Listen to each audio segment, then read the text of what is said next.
Hi, it's Sean, and you're listening to The 3-Month Vacation.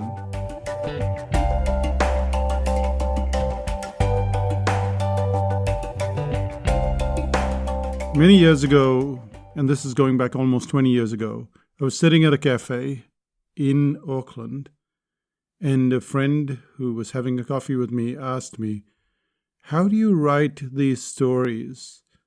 How do you write these stories when you put them in your articles? And I had never thought about them. But he wasn't just referring to the stories that I tell, but also what you'd call metaphors or analogies. And to be perfectly clear, I don't like the word metaphor or analogy. It's a different type of story where you're trying to get a message across to your reader or your listener. And you're giving an example. You're saying, imagine you've bought a new computer, or imagine you've just been on a trip. Effectively, you're taking that reader or listener to a completely different location with your example, and in doing so, you make things simpler. You make them understand what it is that you wanted to get across. There are 3 ways in which you can create these metaphors. The first is by putting in something that the reader is not expecting. The second way is by doing a dramatic U-turn. And the third way is something you're expecting, but it feels new in the context. Let's start out with the first one, which is something that you're not expecting.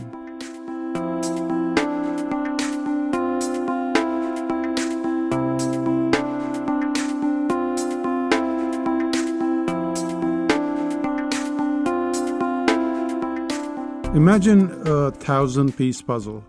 To take on a 1,000-piece puzzle, you need to know what it looks like in a completed form, and then slowly and systematically, you're able to put the pieces together.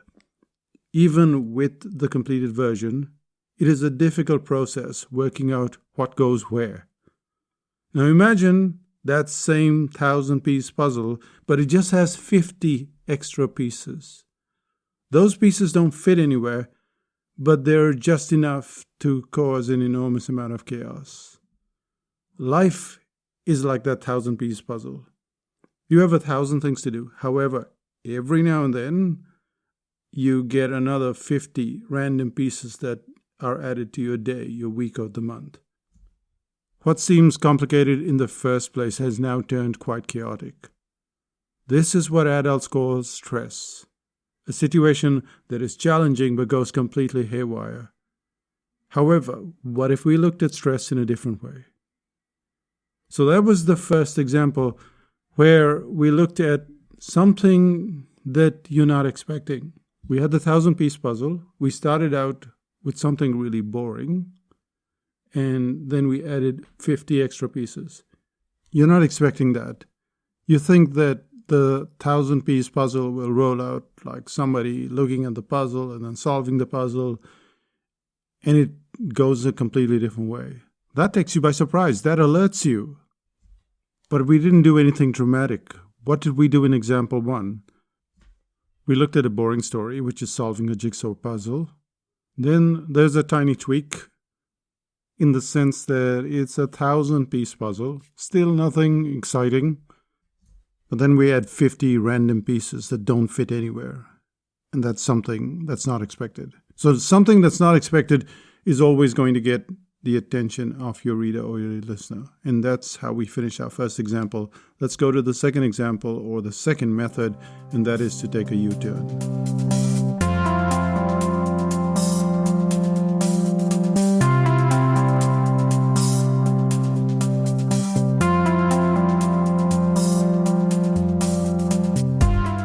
Imagine you were on a weight reduction diet that worked way beyond your wildest imagination. You were told that with the diet, you lose about half a kilo every week. Instead, in the first week, you lose 2 kilos. As the weeks pass, it looks like this. Week 1, 2 kilos down. Week 2, 2 more kilos down. Week 3, 2 more additional kilos. Week 4, yes, another 2 kilos. You're now already at the lowest weight you need to be. But should we go on? Would it make sense to lose another 8 kilos for the following month and then another 8 in the month of April? If you were to keep at that rate of weight loss, it would be considered problematic. To have success is a great thing, but at some point, that success turns toxic. This is how a lot of entrepreneurs go through their life. They need a starting point of life. They need some amount of success. They also need a continuation of that success. However, what they're trained to do is to adopt a form of toxic success. And that's where things go really bad. That's the example number 2. What we've done is taken a complete U-turn. You're not expecting that success would take this really weird pathway. And the method that we used in the second example was we started out the same way with a boring story, which is losing weight. But then we added a tiny tweak in the sense that you're losing not half a kilo, but 2 kilos a week. And eventually you have to stop. You can't keep going with that weight loss. That would be considered problematic. But your main goal is to show that success is not what it seems, that success can indeed be toxic. And the reader or listener is not expecting this, because we always see weight loss as some sort of success. And now you made the success toxic. What seemed like a really good thing is now something that has to stop.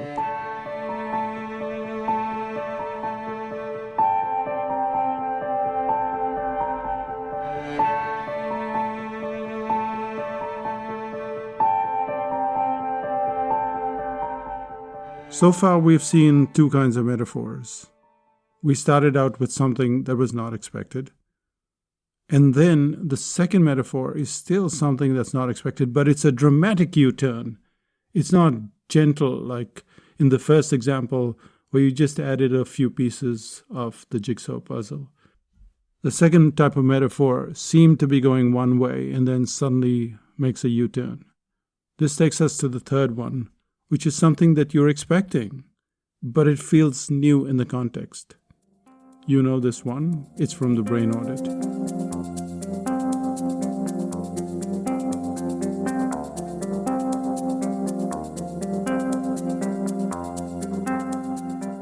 Imagine you put 7 red bags on a plane.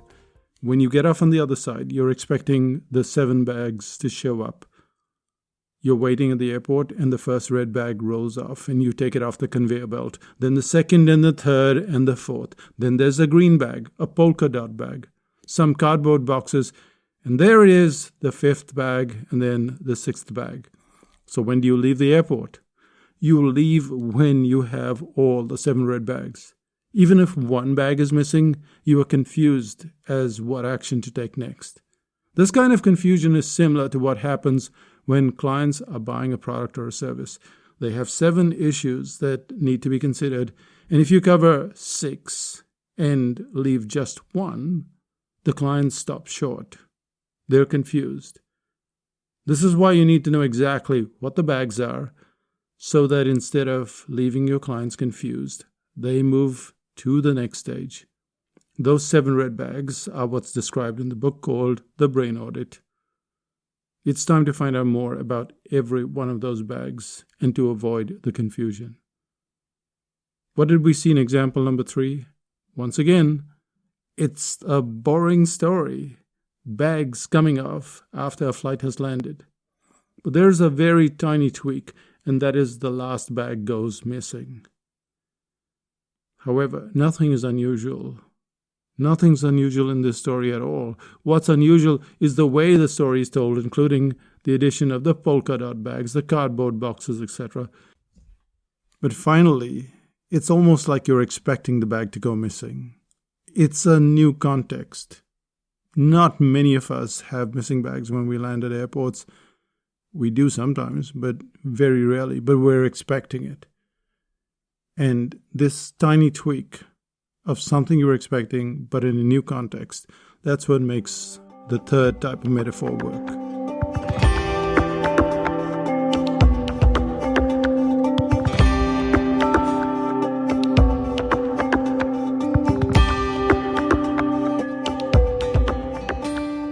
And that brings us to the end of this podcast, where we learned how to create a really interesting metaphor. the main thing that we have to pay attention is that we don't need something spectacular. We're not telling stories. We're just writing a metaphor, and it needs to be boring. Right now, I'm speaking to the microphone. That's boring. I'm going to turn on my computer or turn it off. That's boring. Something that's very everyday is where we need to start. So look around you and look at all the things you're doing, like washing dishes or putting the clothes out to dry. These are very boring things, and you need to start with something boring. But then we have 3 directions which we can go. And the first is that it's something that's unexpected. You're putting the clothes out to dry and a seagull shows up. That's unexpected. The second method is a U-turn. And that's where you're going in one direction, where you say you've turned on your computer, everything's working, and then suddenly something happens. Maybe the computer drops to the floor, or it blows up, or something happens where the reader is just not expecting something like that to happen, and that's a U-turn. The third method is something you're expecting, but it feels new in the context.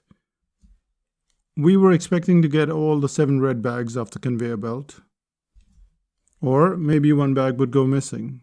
So it's something that's kind of expected, and you can take it to the end point. In the brain audit, we also talk about someone walking down the road, and then they step in dog poo. That's kind of expected. What's going to happen next? Well, you know what's going to happen. You're going to scrape until all of that dog poo comes out. That's not unexpected, but it's in a different context. It's in your book, it's in your podcast, it's in whatever presentation you're making, and they're not expecting it. So the context is brand new. What's the one thing that I would do today? The thing that I would do today is to pay attention to the boring things that you're doing. We do boring things every single day, but we don't pay attention. And you want to write down maybe a list of 5 or 6 or 7 boring things that you're doing every single day. It shouldn't take that long. The very next thing that you do is going to be boring, and the thing after that is going to be boring. And there will be about 100, 200 things that you'll do that are superbly boring today. And they all form the basis of a new metaphor, and you use one of these methods. The first is unexpected, the second is U-turn, and the third is something that's expected but new in the context. And that brings us to the end of this podcast. Let's find out what's happening in Psychotactics Land.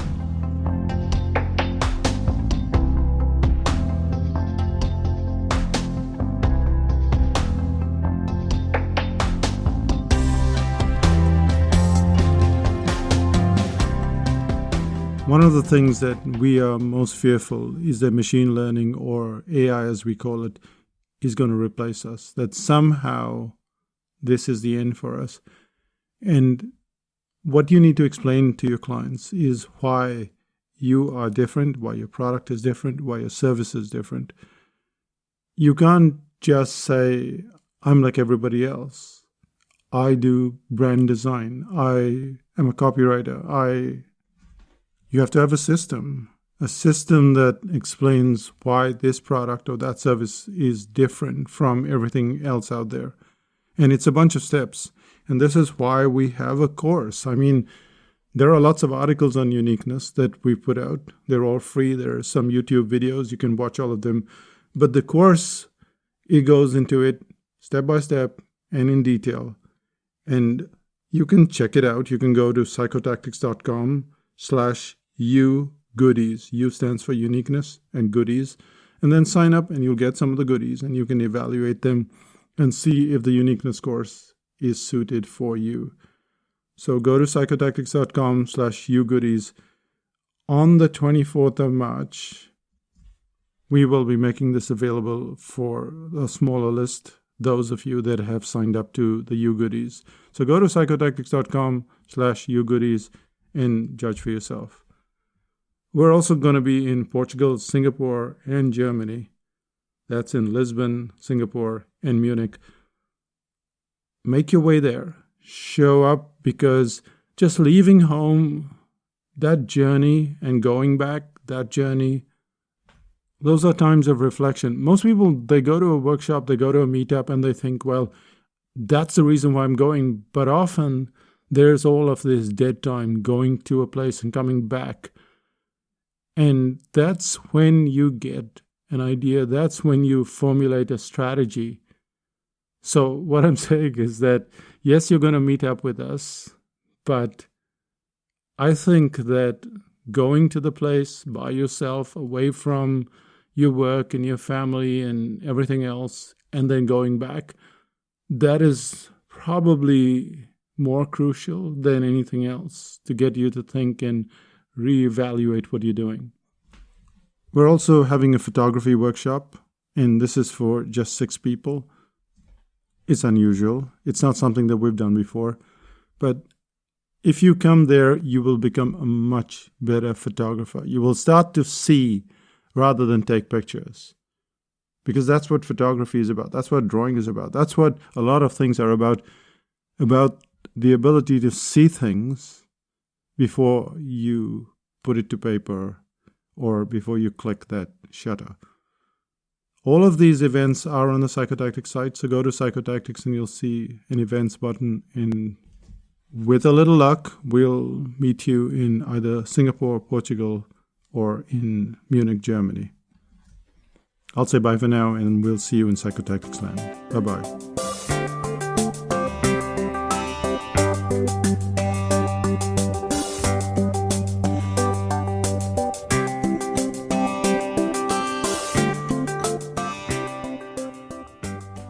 Still listening?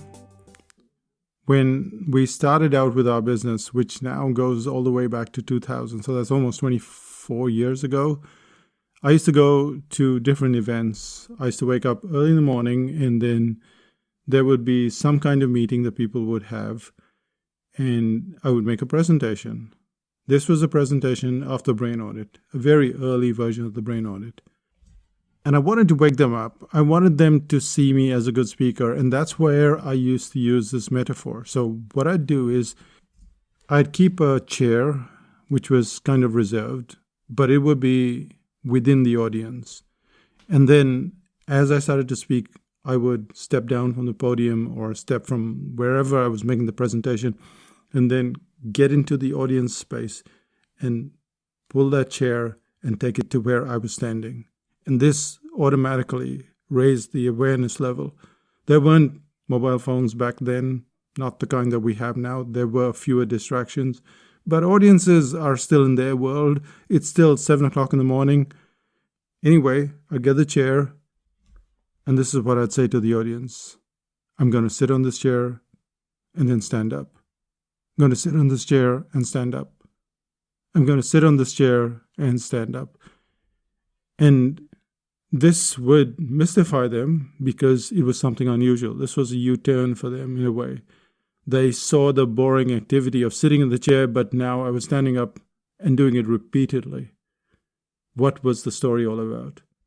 And that's when I would go into my metaphor. I would turn to the audience and say, how many of us were expecting the chair to break? The reason why chairs don't seem to break is because they're built on some kind of science.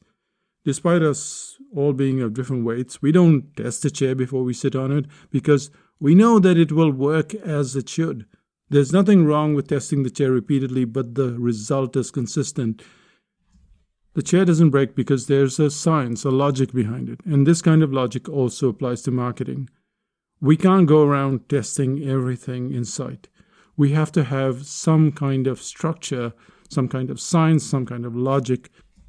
And it's something that every business owner would like to know. Would you like to know it? That's what I'd ask them. And the audience, sleepy as they were, would nod quietly. And that's how it would go into the presentation of the brain audit. So metaphors are a really cool way. And I've had lots of fun over the years just bringing up these metaphors in presentations. And you've read them in articles, you've read them in our books. So get good at them. Listen to this podcast a few times. And if you'd like, join us in 5000 BC because, you make mistakes when you're creating these metaphors. You put in additional stuff that you're not expecting and you wonder why it's not working. Well, in 5000 BC, we can work through it and have been working through it with some of the clients, the members in 5000 BC. So check out 5000bc.com. And yes, if you're looking for uniqueness, go to psychotactics.com/ugoodies. And with that, I'm off on a trip. Yes, I'm making a road trip to Havelock North, which is Hawke's Bay. We're going to be away for a week. Bye-bye.